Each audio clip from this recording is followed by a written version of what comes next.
আইসা দিয়া অনেকেই তোমাকে না করতেছে যে এই যে মুরগির পেট থেকে যে ডিমগুলা বাইর হয়েছে এগুলা খাওয়া যাবে না তোমার নাকি?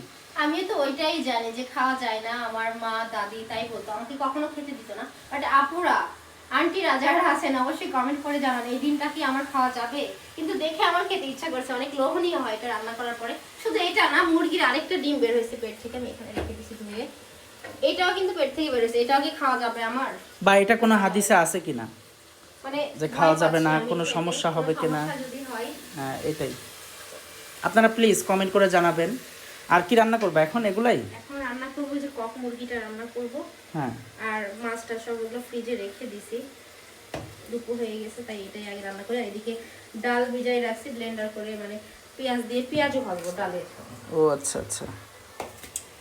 আমাদের বাসায় তো আমি একদিনও পেঁয়াজও করি নাই, মানে বেগুনি করছি, তারপরে আলু চপ করছি, সব ধরনের ইফতার করছি। আর বেশিরভাগ তো বাহিরে ইফতার করি আমরা, বাসায় বানানোর টাইম আর রোজা রমজানের দিনে এই ইফতারের আগে এগুলা রান্না করবা না, বুঝছো?